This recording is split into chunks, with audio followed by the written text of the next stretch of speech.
Good afternoon, TMU Communications class.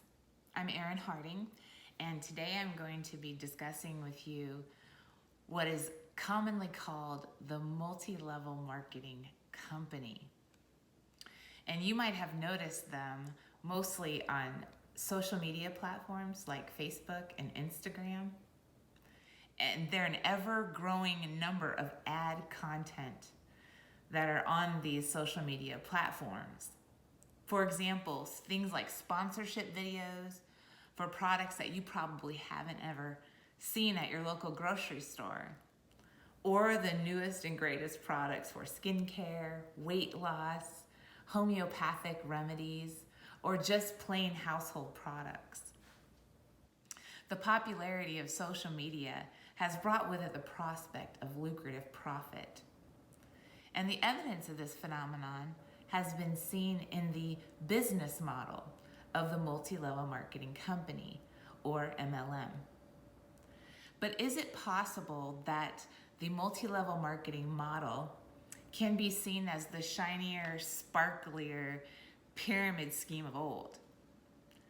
With the growing number of popularity with multi-level marketing companies, it's hard not to step back and take notice of this new sales-based business model. However, when the business model of the multi-level marketing company is broken down, what does it really promise? Lucrative profits? Freedom from the 9-to-5 job market? The popularity of social media has aided this savvy wage earning method. But when we look into the business model itself, is it possible to conclude that it is just a sheep in wolf's clothing, disguised as the old illegal pyramid scheme of the past? And if we answer the question yes, is it possible that this could be considered a legitimate earning venture, especially for those who call themselves Christians? These are some of the looming questions that I hope to answer for you today. LuLaRoe, Pampered Chef, Arbonne, It Works, Advocare, Rodan and Fields, doTERRA Essential Oils. These are all just a handful of the multi-level marketing companies you might have heard of. But why do they fall into this category of multi-level marketing company and not just company? A multi-level marketing company is defined by Wikipedia as a marketing strategy for the sale of products or services where the revenue of the MLM company is derived from a non-salaried workforce, and they sell the company's products and services, while the earnings of the participants are derived from a pyramid-shaped or binary compensation commission system. So what does that mean? In other words, the multi-level marketing company is different from a company because of how they pay the people that work for them. Leonard Duboff, in his book, The Law in Plain English for Small Businesses, states this specifically about the earning in an MLM company. The common feature that is found across all MLMs is that the compensation plans theoretically pay out to participants only from two potential revenue streams. The first is paid out from commissions of sales made by the participants directly to their retail customers. And the second is paid out from commissions based upon the wholesale purchases made by other distributors who are below the participant, who have recruited those participants into the MLM. In organizational hierarchy of MLMs, these participants are referred to as one's own downline distributors. Perhaps you might not see the problem with this type of business model, and there are many who don't. Representatives from the companies that I previously mentioned are some who obviously do not see it as a problem. And maybe you know somebody who works for an MLM company, or perhaps you love a product that is produced by the Multilevel marketing company. Certainly, this is not an uncommon view, and there are many who have jumped into the multi-level marketing game full force. It is easy to see why people might be enticed by the idea of working for a company that uses the MLM model. Some of the promises that MLMs make to its consultants are that you can have financial freedom, you can earn a few $100s per month with very little effort, and have maybe one parent be able to stay home with the children. Certainly that is a luxury in today's day.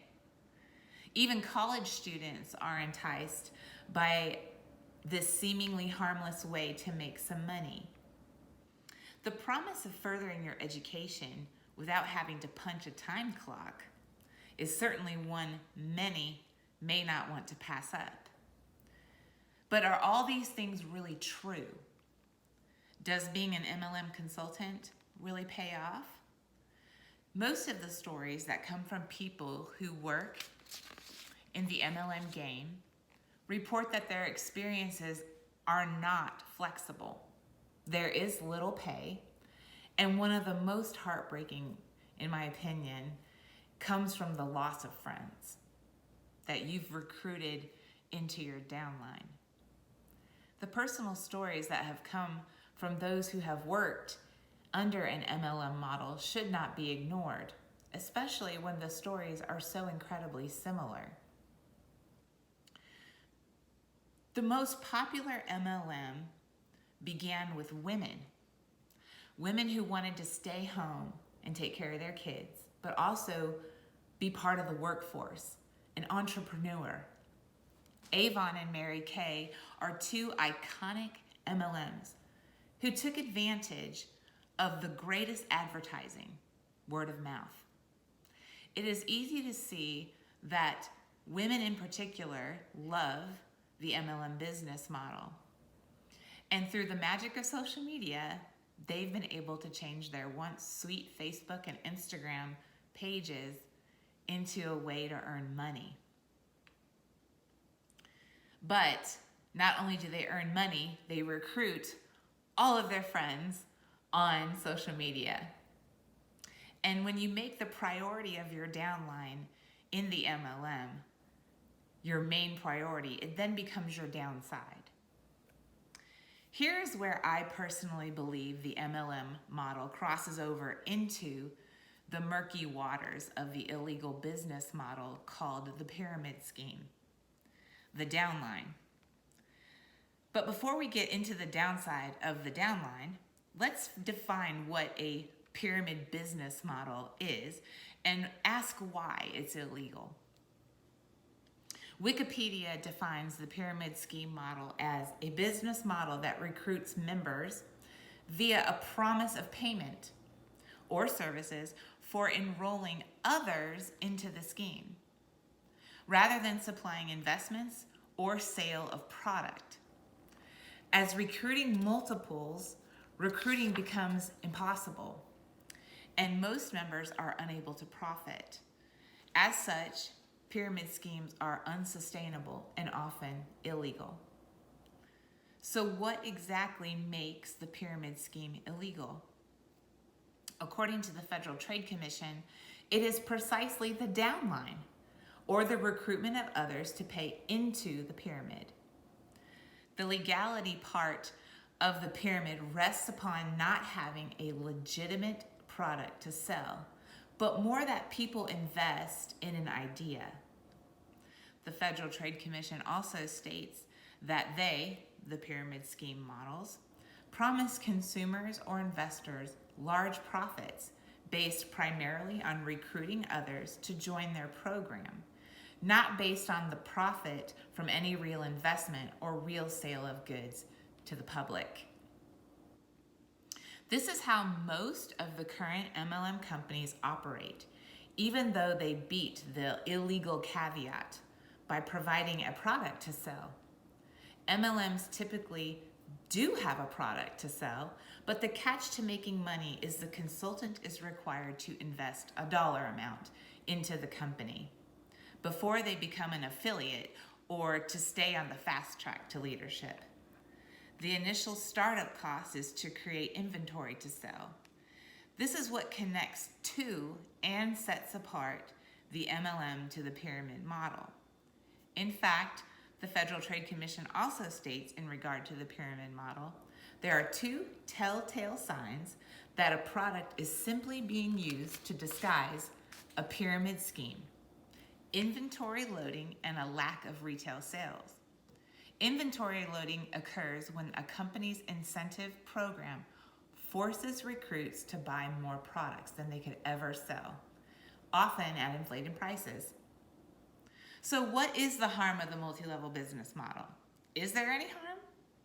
This is a good question, and you will get many answers depending upon who it is you talk to. But for the purposes of this speech, however, we will bring focus on the potential harm an MLM company can bring. The first aspect being the work versus the reward. Many times the promise from an MLM company is that you are venturing into the company where the product just sells itself.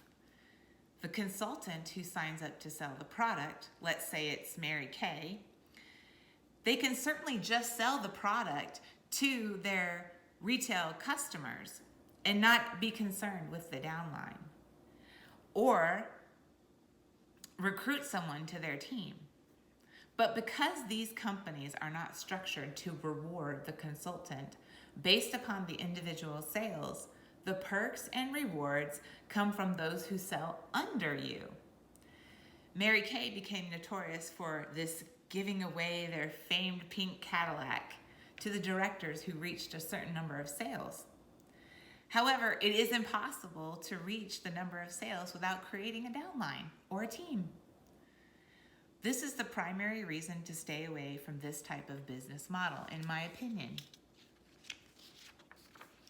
Oftentimes, the potential earning for recruitment outweighs the actual product one is selling.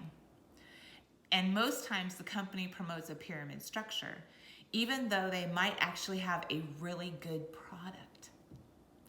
Another area of harm is how one recruits their downline. This is where I tend to see the potential thin line of being a Christian and doing an MLM model legitimately.